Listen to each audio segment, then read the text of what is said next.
bought one of these Stanley jumper boxes, or you're about to, before you do it, if you haven't done it, don't. Just go buy like a DeWalt or something that is made with quality.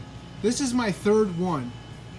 My cousin got one and I got one, and guess what happens? Everything looks great. The price is about $100. Everything works great except for your air compressor is gonna go out and it won't pump any more air pressure.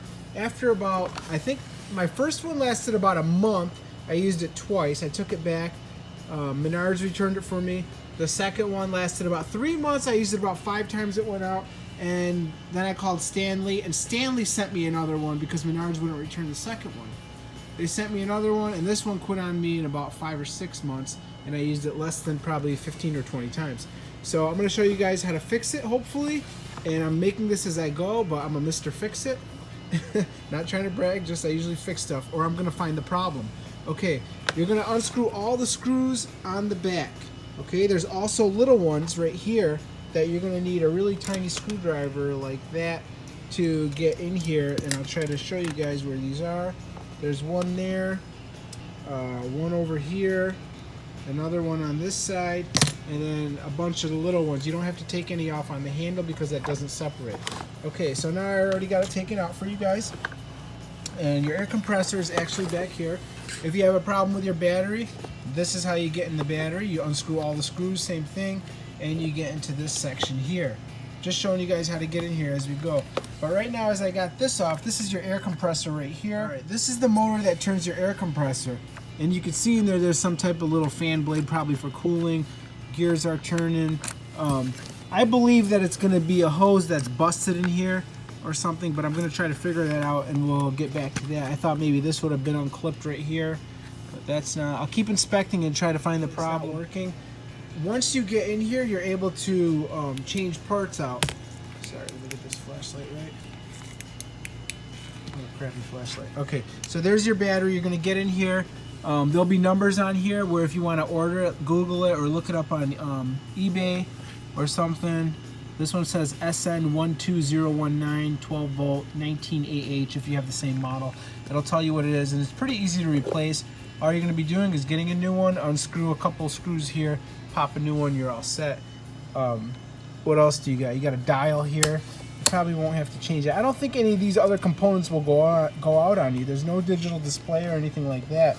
So it's a real simple, not a complex unit. There is a little plug here. I don't know why they've embedded the plug inside of here, the one that you charge it with, which is pretty cool. So if your unit's not charging and you're just not getting any power and it was working fine but wouldn't recharge, you could have a blown transformer. So you're going to want to buy a new one of these. That's the first thing I would do with that. So if it's not charging again, you plug it in and it was working fine when you last used it but it drained down, you probably just need a new transformer that'll fix your problem. And in order to get a new one of these, you're going to take this out, read the model number, and even if you get a different one, you can just splice in there into this. As long as the input and output are the same, you can replace it with an aftermarket one. So that's something you guys might want to know.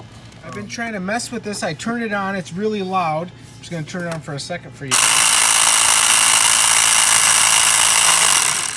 Everything seems to be working as it should. My cousin had one of these, the same exact model. I was saying, my cousin had one of these, and he had a bust in his hose right here. And then he said one time this thing actually slipped off of, it's a little spring around there, and he said that this one actually slipped off of this air compressor.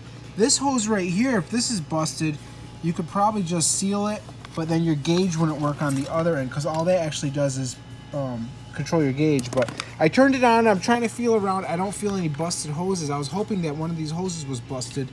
If your thing's not working at all, you just might need a new motor, because you do have a motor there. What happens is this motor turns it right here, and this little fan is not what blows your air, but when this spins really rapidly, there's another fan inside of here. You could actually stick your finger on this other end right here on the inside. What it does, it turns and it's pumping air into here, and that's how you get the air. So far I don't see any issues, but I'm gonna have to go deeper for all you guys trying to watch this to try to fix your pump and you have the same problem that I have where you don't have a busted hose. I'm gonna go deeper for you guys, so hopefully we can get this fixed for you guys. If we can't, I'm gonna be really disappointed at the end of this video. Is unscrew this motor, and maybe if I have it out in my hands, I can get an idea of not just how it's working, but maybe where we're not getting air pressure, because what I just found out, it has almost like a piston arm and it's cranking like that, and that's what pumps the air in there. But I'm gonna figure this out for you guys. Let's see if we can. That's the piston arm I was talking about right there. It looks like almost like a shaft and a wheel that pumps and cranks almost like a train wheel, and obviously it's pumping air into this section. Keep your fingers back if you get in here and you go and turn it on. Let me try to turn it on for you guys so you guys can see more of what's going on. Don't get your fingers in the way again, because you can get hurt. I'm going to do it for you guys, so hopefully we can find the problem.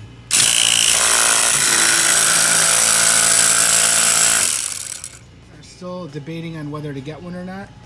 Let me let you guys know that this on and off switch placement, when it was laying in my car, you'll be driving out of nowhere, and if it falls on its backside, which it will, your pump's going to turn on you, and it's going to be very frustrating because you got to pull over and turn it off. That's why I also don't recommend this. Bad engineering right there, bad placement. So, as I further inspected, I had a good chance, about 80%, of fixing this darn thing or figuring out what the problem was, and I have figured out the problem.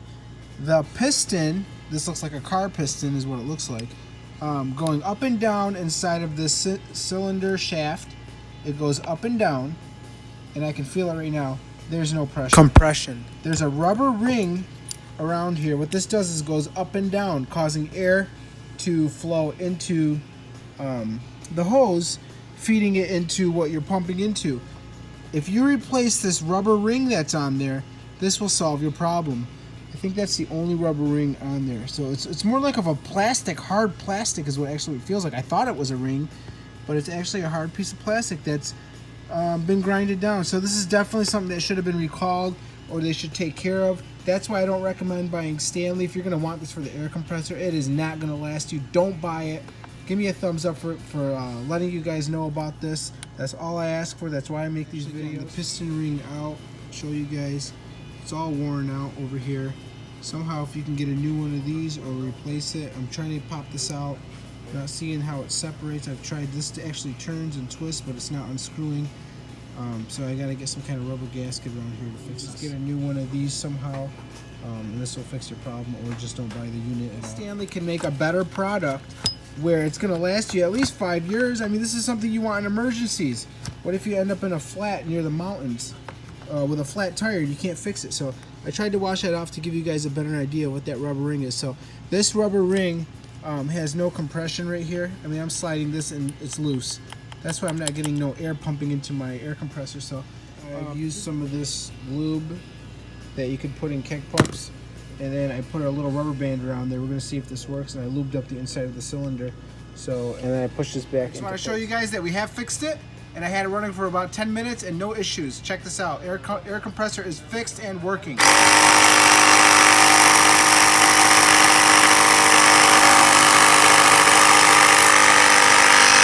Got good pressure too.